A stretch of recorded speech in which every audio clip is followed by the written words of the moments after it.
پھر ان پہ قریش مکہ نے اسلام کے دشمنوں نے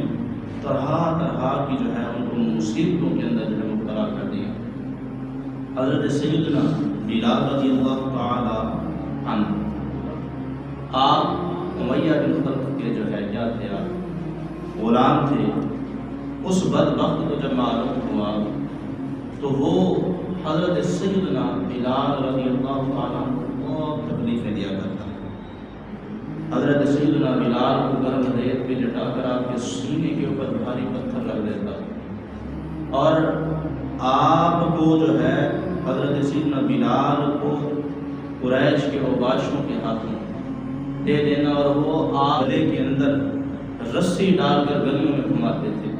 طرح طرح کے ظلم۔ ادھر سے حضرت سیدنا عمار بن یاسر رضی اللہ تعالیٰ عنہ بھی غلام تھے، اور ان کی والدہ حضرت سمیہ وہ بھی اسی طرح۔ اب جب ہر ایک جو بھی دائرہ اسلام میں داخل ہو رہا تھا تو قریش والے اس کو کیا کر رہے تھے، تکلیف دے رہے تھے۔ حضرت سیدنا عمار بن یاسر رضی اللہ تعالیٰ عنہ کی والدہ محترمہ حضرت سمیہ رضی اللہ تعالی عنہا، یہ اسلام کی وہ پہلی خاتون ہے کہ جو شہید ہوئی۔ حضرت سمیہ رضی اللہ تعالی عنہا کی جو شہادت ہے،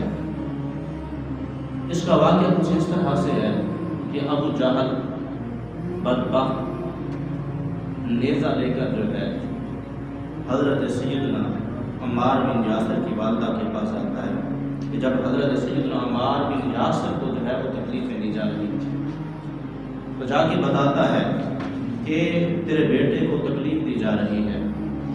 اگر تم باز آ جاؤ تو تمہارے لیے معافی ہے، اگر تم دین سے باز نہ آئے تو پھر معافی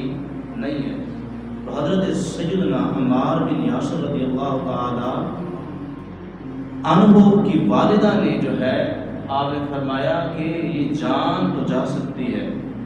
لیکن محمد عربی کا کلمہ نہیں چھوڑا جا سکتا، رب ذوالجلال کا در نہیں چھوڑا جا سکتا۔ تو اس بدبخت نے حضرت سیدہ سمیہ رضی اللہ تعالی عنہا آپ کے جسم مبارک کے مخصوص مقام کے اوپر نیزہ مار کر جو ہے آپ کو شہید کرنا۔ تو اس قدر ظلم و ستم کیے جا رہے ہیں، اس قدر بربریت ہے کہ مکہ کے اندر تکلیفیں دی جا رہی ہیں۔